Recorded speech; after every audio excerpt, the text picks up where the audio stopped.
고혈당으로 고생하시는 분들이 굉장히 많습니다. 근데 일단 혈당이 뭔지를 한번 볼게요. 혈당은 말 그대로 혈액 속에 포함된 포도당을 의미하는 말입니다. 그리고 이 혈당이 잘 조절되기 위해서는 인슐린이라고 하는 호르몬의 도움이 필요합니다. 보통 혈당의 조절에 문제가 생기면 당뇨병이라고 얘기를 하죠. 이 당뇨병은 보통 병원에서 당화혈색소라는 것의 수치를 검사해서 판정을 내리는데요. 이 당화혈색소라고 하는 것은 우리 몸속에 흘러다니는 피에 빨간색을 나타내는 헤모글로빈이라고 하는 색소가 있습니다. 이 혈색소에 혈당이 너무 높게 되면 당이 들러붙게 됩니다. 그래서 한 평균 120일 정도의 혈당의 수치를 알 수 있는 것이 당화혈색소인데요. 그 적혈구의 주기가 생명이 한 120일 정도가 되기 때문이죠. 그래서 이 당화혈색소가 6.5 이상이면 당뇨병이고요. 5.6 정도면 정상 단계인데 이 사이에 속하면 당뇨병 전 단계라고 해서 바로 적극적인 관리를 해주셔야 하는 단계가 되겠습니다. 자, 나는 좀 먼 얘기다. 당뇨병과는 좀 거리가 있다라는 생각이 드시나요? 실제로는 수치가 굉장히 높은데요. 30세 이상 인구의 30대에서는 전체 4%, 40대에서는 12%, 50대 25%, 60대 28%, 70세 이상은 30%가 당뇨에 해당합니다. 30세 이상 7명 중 1명이 당뇨에 해당이 되고요. 우리나라의 당뇨병 환자는 500만 명을 넘어섰고요. 전 단계 인구는 1,400만 명 정도가 됩니다. 그래서 대한민국 국민 5,100만 명 중에 약 2천만 명이 당뇨이거나 혹은 고위험군에 속할 만큼 먼 얘기가 아닙니다. 자, 문제가 되는 것은 바로 혈당이 높게 치솟아 오르는 것인데요. 이거를 혈당 스파이크라고 합니다. 늘 혈당 스파이크가 오는 식사를 반복하다 보면 당뇨가 오게 되어 있습니다. 식후 혈당이 급격히 치솟았다가 떨어지는 증상을 혈당 스파이크라고 하고요. 혈당이 식사 전보다 30에서 50 이상 급증하는 것을 얘기를 합니다. 이때 나타나는 증상은 밥을 먹고 나서 극심하게 피로가 몰려오거나 졸음이 쏟아지거나 갈증이 심하게 일어나고 또 소변도 자주 마렵고 이런 여러 가지 증상이 혈당 스파이크 증상이 되겠는데요.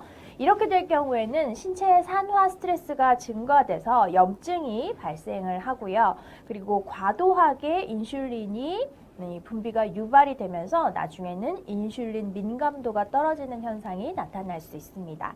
당지수가 높은 음식을 먹게 되면 혈당 스파이크가 심각하게 나타나게 되고요. 당지수가 낮은 음식을 드시면 혈당이 일정하게 유지되면서 혈당 스파이크를 방지할 수가 있습니다. 자, 보시는 음식 중에서 탄수화물 식품이 어떤 걸까요? 잡곡밥, 탄수화물, 국수, 탄수화물, 고구마와 감자, 탄수화물, 채소, 탄수화물, 빵, 탄수화물, 떡, 탄수화물, 옥수수와 같은 곡물, 탄수화물, 그리고 사과와 오렌지 같은 과일도 탄수화물. 네. 이 모든 것들이 실은 탄수화물 식품입니다. 근데 이 중에서도 혈당을 빠르게 올리는 당지수를 가진 식품이 있고요. 천천히 올리는 당지수를 가진 식품이 있습니다. 그래서 당지수는 글라이세믹 인덱스라고 해서 GI라고 부르기도 하는데요. 초록색의 당지수가 낮은 식품을 평상시에 즐겨 드시면 좋습니다. 그리고 노란색의 중간 당지수를 가진 식품은 가끔 드시면 좋고요. 빨간색의 높은 당지수를 가진 식품들은 최대한 안 드시거나 적게 드시는 게 좋습니다. 어쩌다 한번 먹는 건 뭐 괜찮겠고요. 그래서 초록색의 낮은 당지수의 식품들을 보면 대두, 콩, 그리고 우유, 사과, 배, 쥐누니콩, 초콜릿, 포도, 호밀빵, 현미밥이 있습니다. 100g을 드셨을 때에 낮은 당지수를 나타내는 것이기 때문에 과식을 할 경우에는 마찬가지로 또 혈당을 더 높일 수가 있습니다. 적정하게 먹는 게 중요하겠고요. 중간 당지수를 가진 식품은 파인애플, 페스트리, 고구마, 아이스크림. 지방 함량이 좀 많게 되면은 당은 좀 낮아질 수 있습니다. 천천히 당이 오를 수는 있지만 그래도 칼로리가 높기 때문에 역시나 마찬가지로 적당한 양을 드셔야 되겠고요. 그리고 당을 빨리 올리는 식품들은 수박, 늙은 호박, 콘플레이크, 구운 감자, 흰밥, 떡, 찹쌀밥과 같은 식품이 있겠습니다. 될 수 있으면은 조금 드시거나 자주 드시지 않는 것이 좋겠습니다. 자, 우리가 이런 탄수화물 식품을 섭취하게 되면 혈당이 올라가게 되죠. 신체에 에너지를 공급해 줍니다. 꼭 일어나야 하는 대사 중에 한 과정이고요. 그런데 혈당이 너무 높이 올라갈 경우에는 췌장에서 인슐린 호르몬을 분비시켜서 높아진 혈당을 세포나 조직으로 보내게 됩니다. 그리고 남는 포도당은 또 간과 근육에 글리코겐이라는 포도당이 뭉쳐져 있는 중합체로 저장을 시키게 되는데요. 그래도 또 당이 남는다. 그러면 어떻게 하느냐? 중성지방으로 저장을 합니다. 중성지방이 뭉친 형태는 체지방이 되겠고요. 그래서 탄수화물 식품을 많이 즐겨 먹게 되면 결국은 살이 찌게 되는 것이죠. 자, 이 그래프를 한번 보도록 하겠습니다. 탄수화물 위주의 식사를 했을 때 고탄수화물을 먹어서 혈당이 높이 치솟아 올랐어요. 그러면 인슐린 호르몬도 많이 분비가 됩니다. 그러면 혈당을 뚝 떨어져요. 네, 초록색의 그래프를 보시면 되겠고요. 자, 이렇게 되면은 막 허기가 집니다. 그래서 빨리 혈당을 올릴 수 있는 눈에 보이는 뭐 과자나 빵이나 떡이나 이런 음식들을 또 먹어요. 그러면 또 혈당이 높게 올라가고요. 인슐린이 마찬가지로 뚝 따라서 분비가 됩니다. 그러면 또 왕창 분비된 인슐린 때문에 혈당이 뚝 떨어지고요. 자, 이렇게 살은 살대로 찌고 배는 배대로 고프고 이런 패턴이 반복하게 되면서 쉽게 살이 찌는 체질로 바뀌게 되는 것이죠. 자, 당지수에 영향을 미치는 요소를 크게 세 가지로 요약할 수가 있겠는데요. 단백질이 풍부할수록, 식이섬유가 많을수록, 조리 방법이 단순할수록 당지수는 낮아지게 됩니다. 자, 여러분들에게 이 균형 잡힌 영양의 식사를 추천을 해드리는데요. 바로 포뮬라 1, 포뮬라 2, 포뮬라 3. 이 포뮬라 1, 2, 3를 한 끼 식사로 드시는 겁니다. 포뮬라 1 건강한 식사 안에는 무려 17가지나 되는 비타민과 무기질, 그리고 9g의 단백질, 또 3g의 식이섬유가 들어있기 때문에 건강하게 정상적인 혈당 범위 안에서 혈당을 잘 유지하면서 이 풍부한 영양소를 다 드실 수가 있고요. 포뮬라 2 멀티비타민 무기질 컴플렉스의 21가지나 되는 비타민과 무기질은 이 영양소들이 잘 대사가 되도록 또 내 세포 하나하나를 보호해주는 항산화 역할을 해줄 수가 있습니다. 포뮬라 3 퍼스널 단백질 파우더는 쉐이크에 10g의 단백질을 아주 간편하게 추가할 수가 있는데요. 당지수를 낮게 하는 첫 번째가 뭐였죠? 바로 단백질을 풍부하게 섭취하는 거였죠. 그래서 혈당 조절을 보다 안정적으로 유지하실 수가 있게 되겠습니다. 그래서 이 포뮬라 1과 3를 저지방 우유 250ml에 맛있게 타서 드시게 될 경우에는 둔부 한 모 분량의 단백질, 사과 3개 분량의 비타민 C, 아몬드 25개 분량의 비타민 E, 브로콜리 반 개 분량의 비타민 A, 치즈 4장 분량의 칼슘, 현미밥 2그릇 분량의 비타민 B1을 섭취하실 수가 있습니다. 자, 이렇게 단백질이 풍부하고 영양이 균형 잡힌 건강한 식사를 하시게 될 경우에는 혈당이 높이 오르지 않습니다. 일정한 범위로 오르니까 인슐린이 많이 분비될 필요가 없죠. 역시나 적정한 양의 인슐린이 분비가 되면서 계속 이 정상 혈당 범위 안에서 약간 오르고 내리고는 있겠지만 건강하게 혈당이 유지될 수가 있습니다. 자, 최신 논문 결과를 또 하나 알려드리도록 하겠습니다. 식사 대용식, 우리 포뮬라 1 쉐이크를 가지고 실험을 한번 해봤습니다.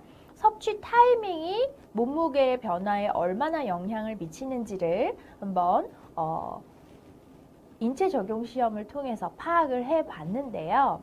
이 참가자가 16주 동안 아침, 점심 혹은 아침, 저녁에 우리 쉐이크를 사용을 하면서 언제 어떤 타이밍에 먹는 것이 체중 변화에 더 효과적인가를 한번 살펴봤습니다.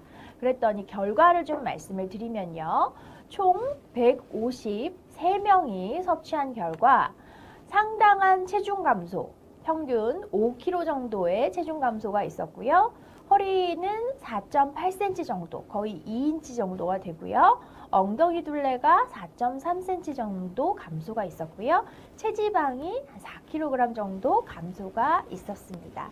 그리고 아침, 점심에 먹으나 아침, 저녁에 먹으나 비슷한 결과가 나타났습니다. 그러니까 쉐이크를 언제 먹든 상관없이 누구나 평균적으로 이러한 결과를 가지실 수 있으니까요. 올해 2025년에 또 다이어트 결심하신 분들, 또 건강한 혈당 유지가 필요하신 분들은 참고하시면 좋겠습니다.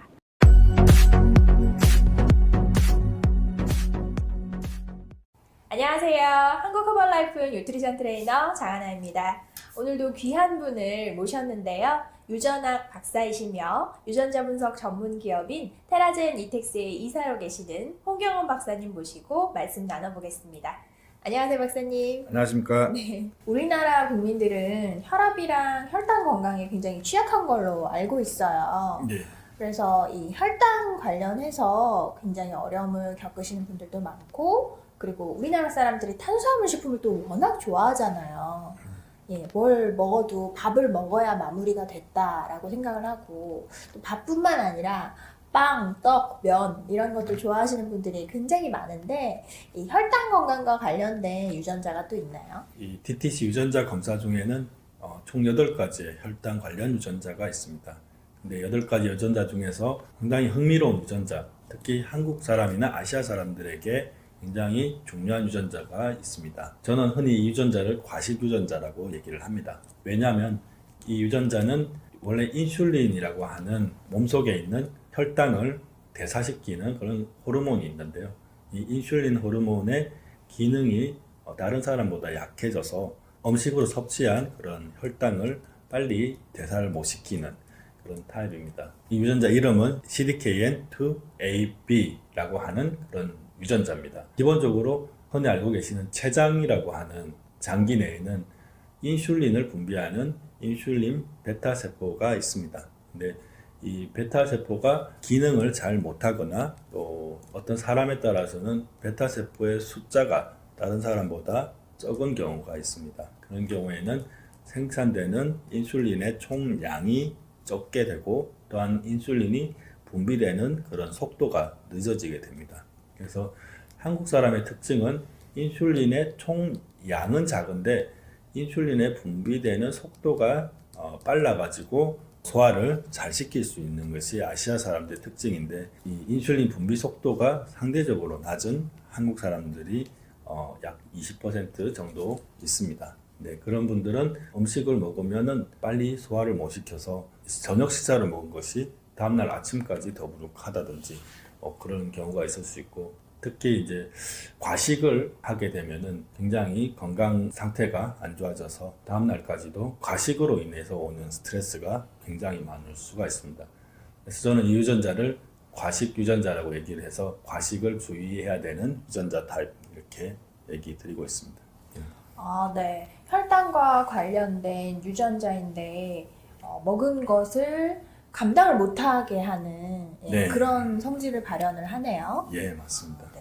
그러면 이런 분들에게 좀 도움이 될 만한 팁이 있을까요? 물론 탄수화물 식품을 좀 적당히 먹고 이렇게 많은 양을 과식하지 않는 거, 이게 가장 중요할 걸로 보입니다만 또 추가적인 팁이 있을까요? 네, 물론 과식을 피해야 되는 부분도 있고요. 또 혈당이 높으면 자연스럽게 비만이 올 수도 있습니다. 그래서 가능하면 식욕 억제를 할 수 있는 그런 보조제도 같이 드시고요. 또한 과식을 했을 적에 대사 속도를 높일 수 있는 그런 보조제들을 같이 드시는 것이 좋고요. 무엇보다도 이런 분들에게는 제가 추천드리는 게 식사 후에 가벼운 산책이나 운동을 통해서 대사 속도를 조금이라도 더 높이는 것이 도움이 된다고 말씀드리겠습니다. 네, 들어보니까 좀 적당한 양을 먹고서도 포만감을 줄 수 있기 위해서는 이런 분들에게 저는 단백질이 굉장히 좋을 것 같다라는 생각이 드는데 어떤가요? 그렇죠. 단백질을 드시면 좀 더 포만감이 오래 유지되기 때문에 과식을 잘 안 하게 되는 그런 장점이 있습니다. 그리고 상대적으로 탄수화물에 비해서 에너지원으로 바꾸는 데에도 시간이 조금 더 걸리기 때문에 대사를 조금 더 천천히 하는 것에 도움을 줄 수도 있겠고요. 예, 맞습니다. 네. 탄수화물을 좋아하시는 분들도 많지만 요즘에 야식 증후군이라 그래서 밤 9시, 10시 되면은 배달 앱을 이렇게 켜서 오늘은 뭘 시켜 먹어야 되나 이렇게 맨날 그 야식의 유혹에 넘어가시는 분들이 많으세요. 네, 혹시 이 야식도 어떤 유전자와 관련이 있나요? 맞습니다. 야식 습관이 있는 사람들도 유전자와 관련이 있습니다. 특히 이제 저희가 잠을 잘 적에 나오는 유전 호르몬을 멜라토닌이라고 얘기를 합니다. 멜라토닌이라는 호르몬이 많이 나오면 잠도 잘 자고 항암 효과도 있어서 암도 잘 안 걸리고요. 또 건강할 수가 있습니다. 단 이 멜라토닌이 많이 나온 사람은 단 하나의 단점이 있는 게 인슐린 분비가 잠자는 동안에 적게 됩니다. 야식을 먹게 되면은 이 야식 먹은 것들을 소화시키기 위해서는 인슐린이 분비가 돼야 되는데 인슐린이 많이 분비가 안 되다 보니 소화가 안 되고 밤 동안에 계속 음식물이 몸속에 남아있게 되는 거죠. 그러면 이게 아침에 일어났을 적에 얼굴에 뭔가 이 하얀 가루가 떨어진다든지 그런 경우에 자기 전에 뭔가 많이 먹은 것이 소화가 다 안 돼서 피부로 배출이 되는 그런 것들이라고 보시면 되고요. 혹시 본인의 그런 아침에 일어났을 때 그런 특징이 있다 싶으면은 이 유전자의 위험 타입이다 보시면 됩니다. 다만 MTNR1B라는 유전자인데요. 이 유전자의 위험 타입이 대부분의 건강 지표에는 좋습니다. 야식만 피한다면은 누구보다도 건강하게 살 수 있는 그런 유전자 타입이라고 보면 됩니다. 네, 여러분 젠스타트 혈당 유전자 중에서 MTNR1B라고 하는 유전자가 있는데요. 이 유전자의 위험 유전 변이를 갖고 계신 분들은 야식은 꼭 피하시는 게 좋겠습니다. 그리고 다른 분들보다 상대적으로 건강하게 활동을 하실 수 있다니까 그것도 좋은 소식이네요. 예. 그리고 혹시라도 나는 야식은 안 먹으면 안 되겠어 하는 분들도 있을 수 있습니다. 자기 전에 배가 허전하면은 잠을 잘 수가 없다고 그런 사람들이 있겠죠. 네. 저희 쉐이크 드시면 돼요. 괜찮아요. 예.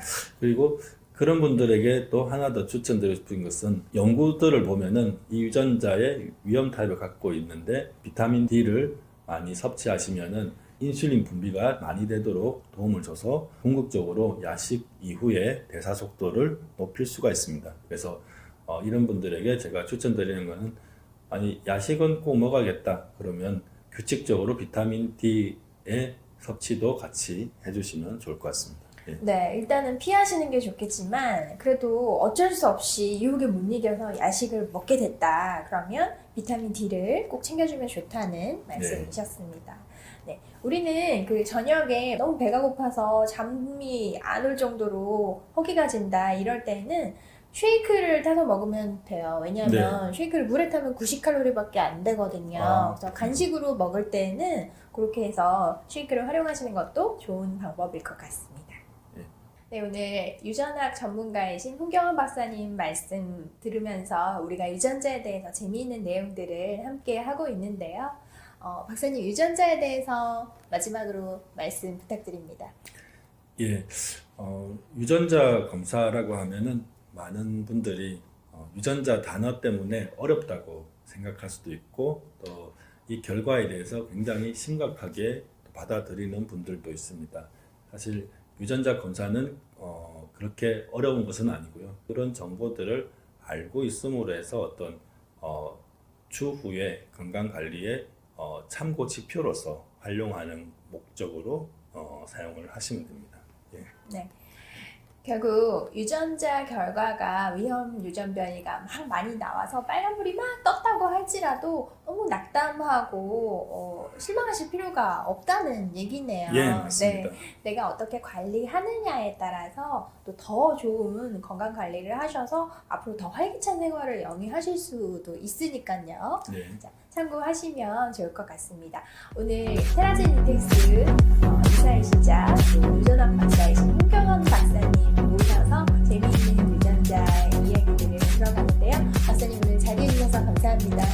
감사합니다.